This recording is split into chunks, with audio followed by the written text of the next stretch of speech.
Hi, I'm Jamal Idol, and you're watching Invest Comics TV. I'm Shaun from Famous Faces. I'm Sebastian from InvestComics.com, and this is FFFIC episode 51. So close, and yet... Man. Oh, are you It's the in, last episode you in here. store for stupidity for next week? It's the last episode. It's so sad. I want Misty to miss this watercolor place. memories. You're going to see it from the old place. You're moving like 20 feet away. 600 feet we measured. So take your car. I want to miss you. It's the same. I can look. You can look out the window and go.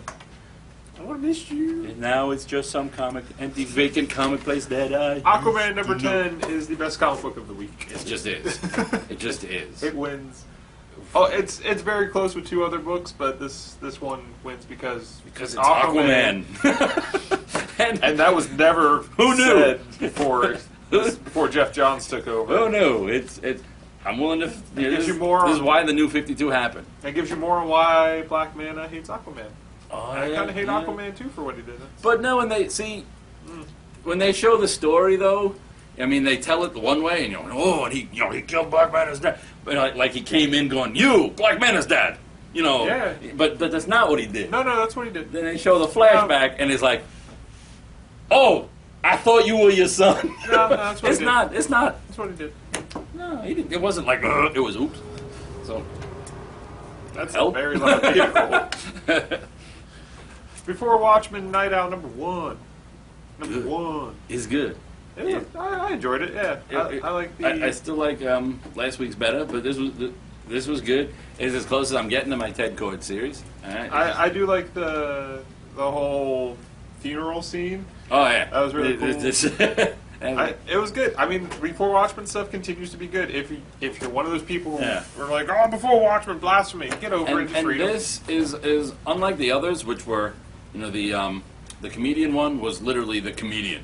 Yeah. The Silk all the others. Spectre, yeah. Silk Spectre was This Silk is Spectre. both This, Night Owls. this is this aside from both Night Owls, you kind of this is Night Owl and Rorschach And the beginning, and the Watchmen. I would read that book. If it was a NiteOwl Rorschach monthly, Oh yeah, it'd be awesome. This is. I don't know how long it would go, But yeah, especially with the Kubert straw. But this isn't strictly. This isn't as just Night Owl as the title makes you think. This is kind of before that's so Watchmen. much less Everybody, mostly out Night Owl.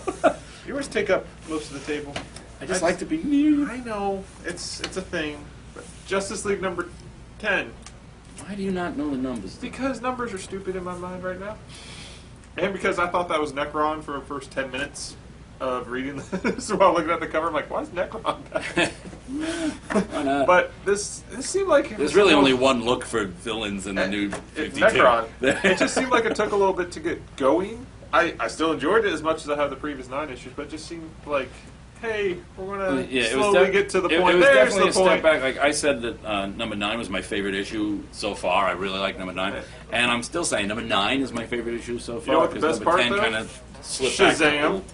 Because someone gets introduced, and it's one of my favorite villains, and it's awesome. I want a Shazam book. He doesn't want to spoil it for you. A villain gets I try introduced not to spoil in the books. Shazam story. I try not I to. wonder who they could be. Spider-Man number 2. Is not who it was.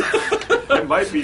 This was so great. good. So good. Oh man, so it's Peter and Miles. They meet at the end of the last issue, and they're talking more of this issue, and it's just how you would expect that conversation to go. But the best part, though, is Quick question: Peter, Miles, and Nick Fury. Yes. And Peter's referring to Nick Fury as, look, he's trying to, he's like, look, imagine you just woke up, everything you knew is different, and you're talking to a much cooler Nick Fury than you're used to talking to. He says that to Nick Fury. It's really, really good. This is Bendis. You can write Spider-Man all day. Get off the Avengers like you're going to. Please don't go on the X-Men. Yeah, Keep writing forget it. Spider-Man. Just write Spider books, all of them. All of them. Wolverine and X-Men number 12. So much fun. The best Marvel book every month. Every single month. And Jason Aaron has the best last pages. Kid Gladiator really should have been a stupid character, but isn't. He's so awesome. Jason Aaron just continues to write the last pages that leave you going, oh god, what's going to happen next? Funny moment. Yeah, you're Awesome. like, what the? Kid Gladiator is... I want Dupe in here. I want Dupe to have that funny moment. But It did need more. There wasn't really any. I didn't see any Dupe. Yeah, very But, duplicitous issue. yeah, you but, can continue to read this. hell, you can jump on with this with the Avengers vs. X-Men stuff. You don't have to go all the way back to the beginning. Oh, and Marvel poster, T-shirt, something. This cover, just Kid Gladiator versus the entire Avengers. Want it? Be a good idea. X-Men Legacy 269, Avengers vs. X-Men Time, and Christos Gage continues to own this book. Christos Gage, I said it last week with Avengers Academy. Christos Gage writes such great people. You really feel for them. Teams. You really believe them. This whole issue is, two characters with a wee bit of history. You got Ms. Marvel, and you've got Rogue. And it's not, he manages to play it, it's not the way, it's not the usual, every time you see one of these meetups previously, it's always been, and Ms. Marvel just hates Rogue because you did. But this time it's Ms. Marvel going, look, I want to talk, and Rogue going, we're at war! And it was really well done, and the ending... That's a cliffhanger, right? Yeah. Fear of Firestorm number 10. Or those nuclear men. I love this book. I'm glad you are, because I just ordered them and numbers were dropping really fast on this book. I like this. I'm on board. I'm buying it in trade. I've just been reading it for the reviews because I bought the first couple. Was like meh, then jumped back on later and then was like eh, and it's good. I like the story. I like the concept. I like all these different. I didn't want to like it because I didn't want to like all these different firestorms. I wanted you to limit me. No, the whole world has their own firestorms, but I like these other firestorms. And the Russian one, I think, is one of my favorite characters in the book at the moment. So, there's that. Batman Incorporated number 2. Why are we reviewing this? Why did this get in here? Why? Who drew this? There. The guy that drew it. It's... Please stop. Oh my god. It was a... Look at the eyes. It's an origin of sorts for Talia al Ghul. It's good as what it is. I liked it better than number 1. Look at Bruce. Look at Top. Yeah, it ties back into what was it? God. Son of the Demon. Yeah, Son of the Demon with Damien. Yeah. Hey, so we know how Damien was made? Boom.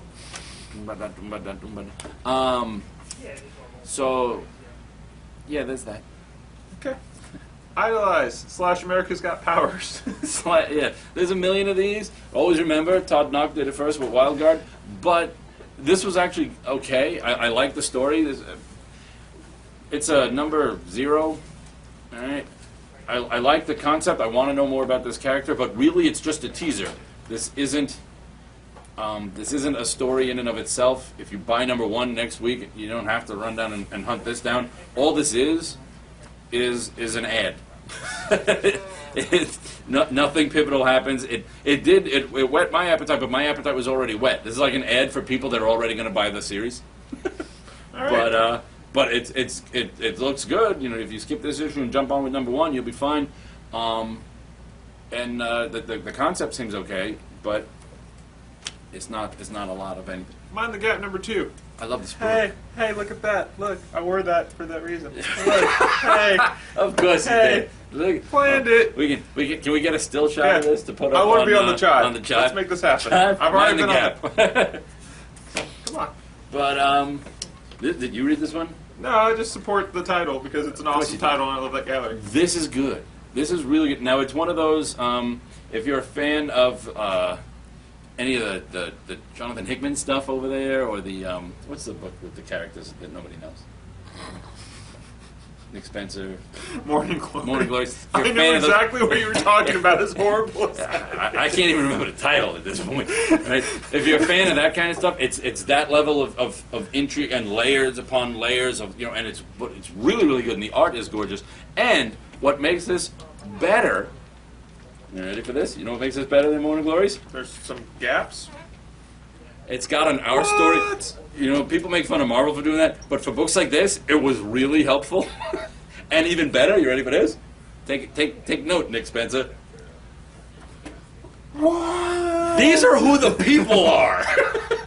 Because there were a couple that I wouldn't have remembered if this didn't tell me. There's Ike. So okay. Nobody cares about those at the point. I Everybody reads it. Nobody cares. Ike Nobody wasn't knows in who the the last characters issue. are. Who's in the last I think issue? Ike's a fan of your imagination. But Kid this, you even got a and list that of girl. you know, there's someone in the back of this comic. We don't know their identity yet. We just know they skulk around in the background wearing a hoodie. Look, here they are listed as hoodie. All right. I love this book. HitGirl #1. Came out. Justice League Dark #10. This is his second issue on this, And he Jeff is Lemire owning this book. boom out of the park. He is doing what the previous guy could not. I forget. You know, Justice League Milligan? International Milligan getting wrote it. Justice League International getting canceled. Justice League, regular Justice League, selling like crazy, but not really doing much of anything. This book, holy the crap! And the art is gorgeous. Who drew this? Oh my god. Okay. Yeah.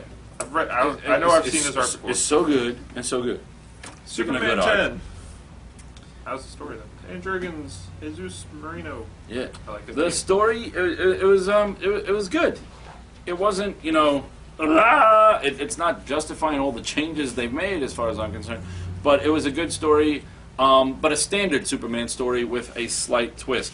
For decades we've had the almost figure out that Superman is Clark Kent. In this last issue, So close. If you just put those glasses on him, yeah, no you'll one can figure it out. In this last issue, a reporter revealed Superman's identity, but revealed that it was somebody else. This Spencer or something, and he's fighting this girl who decides, you destroyed everything I love, I'm going to destroy everything you love, and goes to kill this guy's family.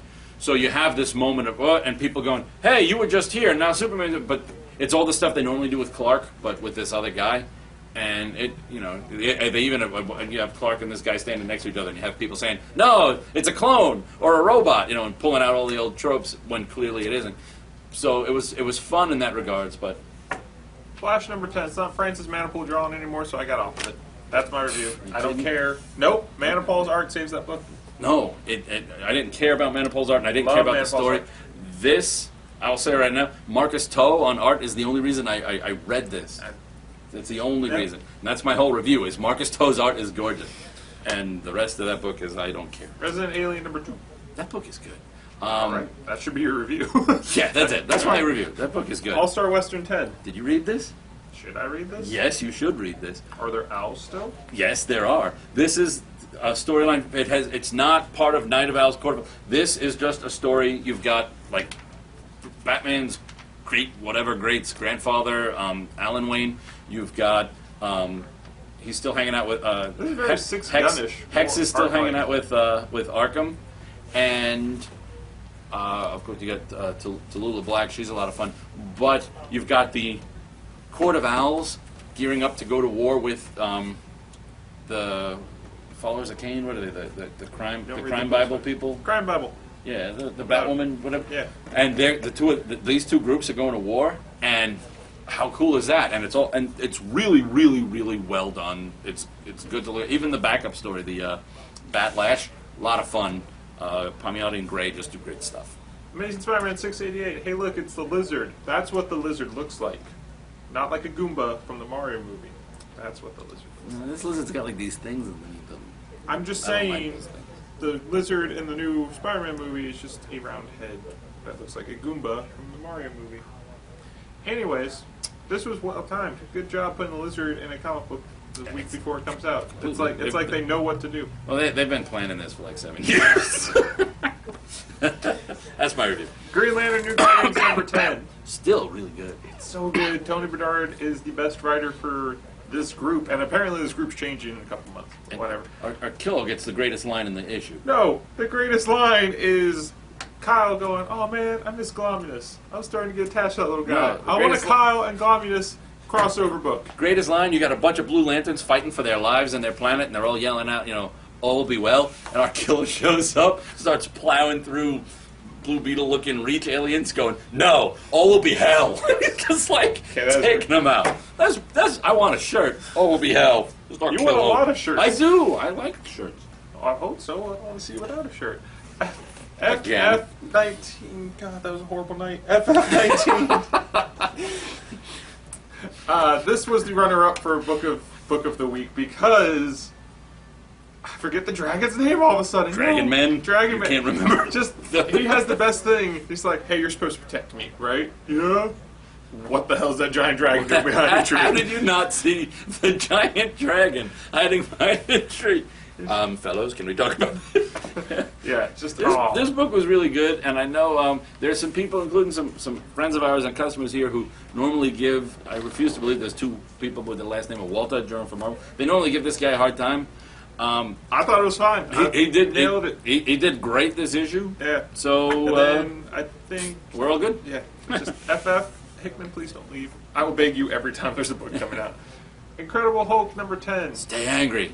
No, I gotta make fun of this for a minute. Okay, that's all you do. Oh, I forgot. I wanted to say back in the beginning. I wanted to say for those of you who were upset last week that we had too many good reviews, good news. Teen Titans came out this week, so we'll fix that problem.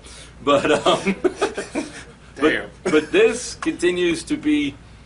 I don't know.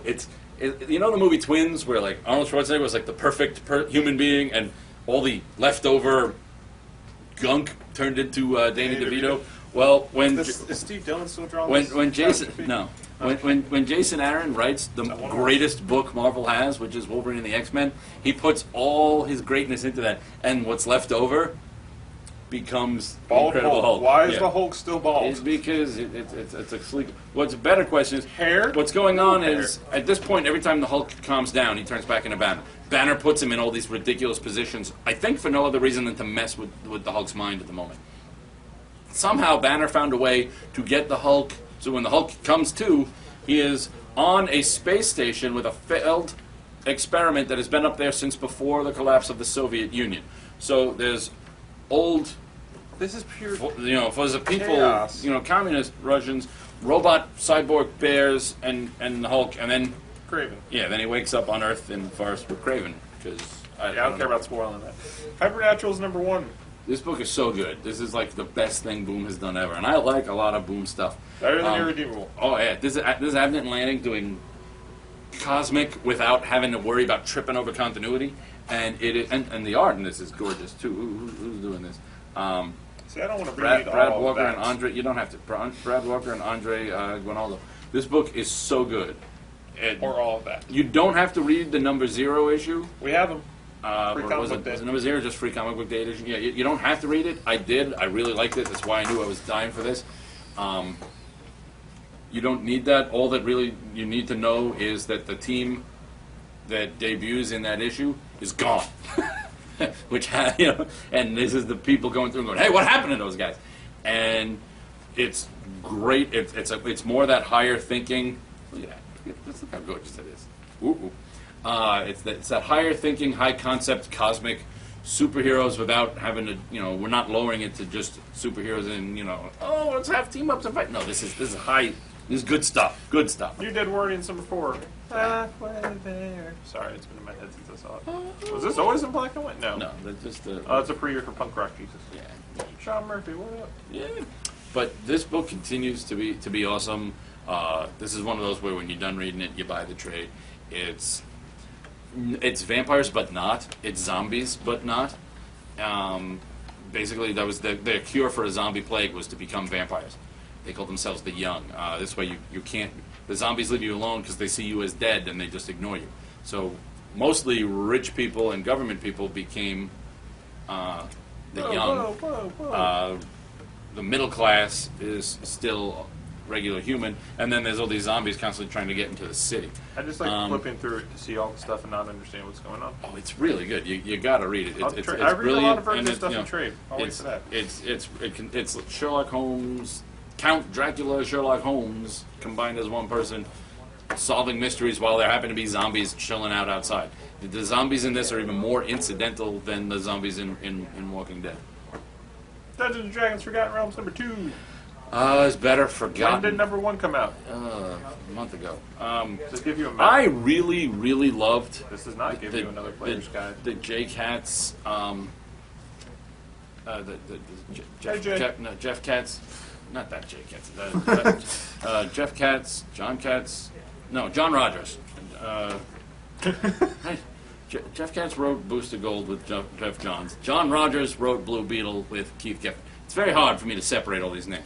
All right, but John Rogers was writing a Dungeons and Dragons, just a generic Dungeons and Dragons for IDW. It was great. It was the single best D&D comic, because they're always trying to make D&D comics, and they don't always work. The John Rogers one was brilliant.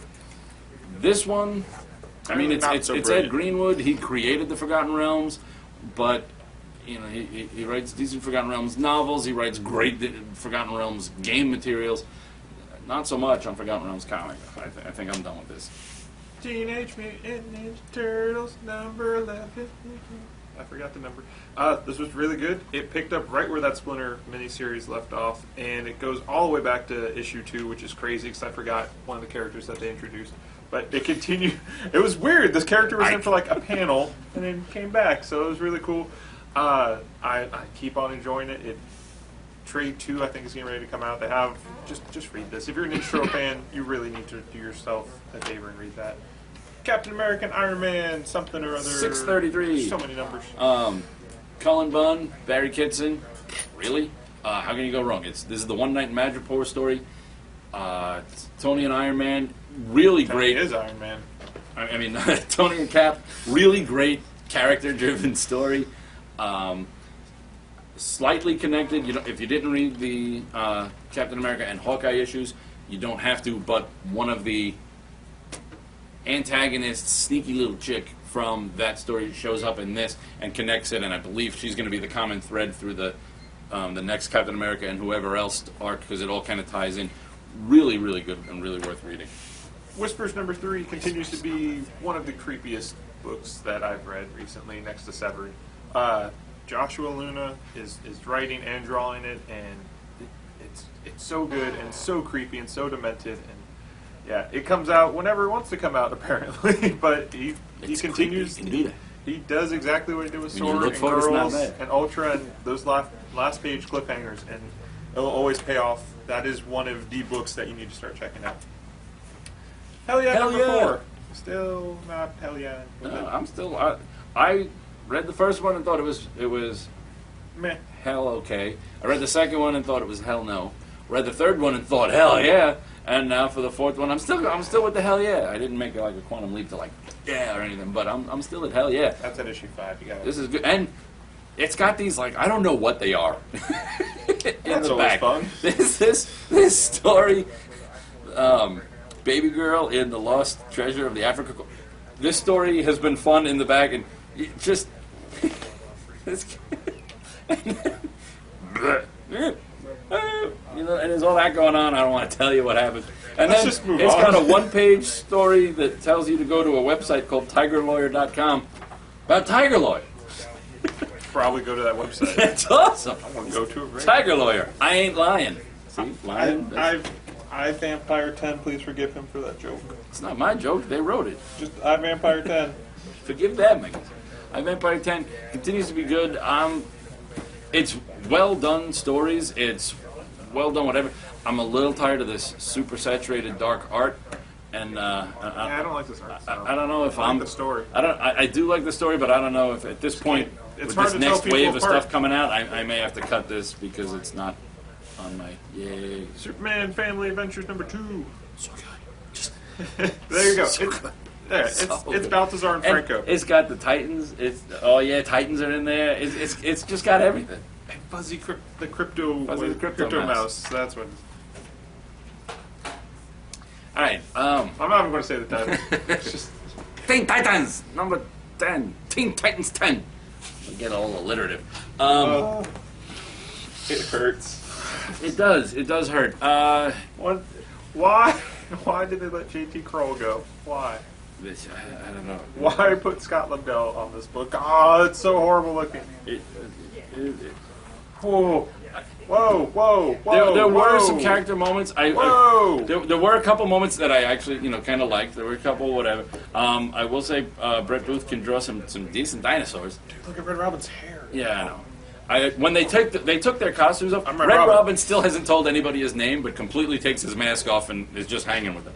But when they took the masks off, it's very hard to figure out who it is. Yeah, there's a conversation between Superboy. Can't do it. I can't even hold it. Between Superboy, who's the Brick Bunker, and Red Robin, and I swear to you, I can't tell any of them apart.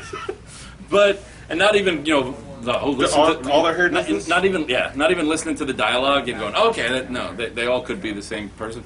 I mean, I really liked the latest issue of Superboy, which goes right before this. All right, this is the second half of that. That was Lobdell writing some of his best stuff, I think, and then this kind of jumped right back.